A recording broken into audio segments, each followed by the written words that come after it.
So let's see what happens here. I might be going long here at 968.30. Actually, I could put the order in right now. Buy, stop. Order pending. Because as long as this is a double bottom or a higher low, we come back up here, we're going to be breaking that.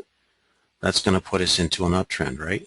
Now, normally we play the breakout trade over here to the right, but they also, if you're with the trend, they also work here as well. So we'll see if there's one that develops over here.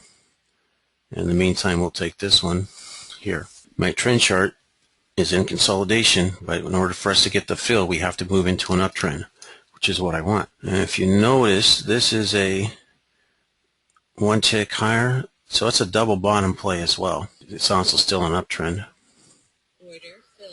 All right, we're filled. And you notice we also got the same breakout signal a couple ticks later over here to the right. Stop goes to the lower bracket, which in this case is going to be right here at 66.90. Now 3 more seconds, we're going to have an up arrow, which is great because that helps confirm huge volume. With the up arrow tells me we're going up to possibly the upper price channel here, so we actually may get more out of this trade. And the market is at its opening range high area. Now we can trail our stop. We've gone up a little bit in price, so we can trail our stop at the lower bracket. Since I took the trade off of this chart here, I'll use this. Okay, our stop's automatically adjusted at 8 ticks profit. So we're at -5 on the trailing stop. And we're about a tick away. Now at this point I don't adjust my stop, I leave it there.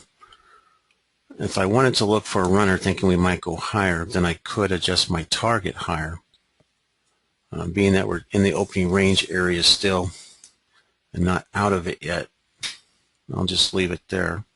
Okay, another tick away from our target.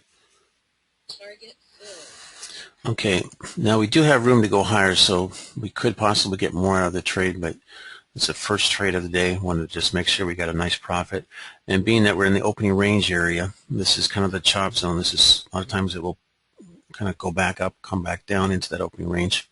All right, so let's go ahead and review the strategy here real quick, why we did what we did. Starting with our DIVE acronym, we start with determine the trade. We want to make sure the 5-minute was not wedging. We want to trade the trend on the 8-4, verify with the trend chart, and clear price channels. So doing so, kind of just taking a quick look here. Here's our kind of nice little trend here, uptrend. We even have a nice volume spike, and we have volume confirmation with that arrow telling us we're going higher, or volume's in our favor. So we know that we have room to profit. We're not up against the price channel. Here we're in a potentially, we're still in an uptrend. It's higher by a tick, so you could also consider it a double bottom, either or, with a breakout diamond. That's a very bullish pattern. And so this is also suggesting a move higher. And we took the trade once prices broke into an uptrend. So our entry was up in this area. We had actually started to consolidate. Our fill price was above the previous high. So in order to get filled, we have to break into an uptrend. So our trend chart would be bullish. So it was a valid trade to take there. A couple ticks later, we could have taken the entry right there off of the 8-1 chart, but this one showed up first. Everything was set up to take it, so that's why we took this one first.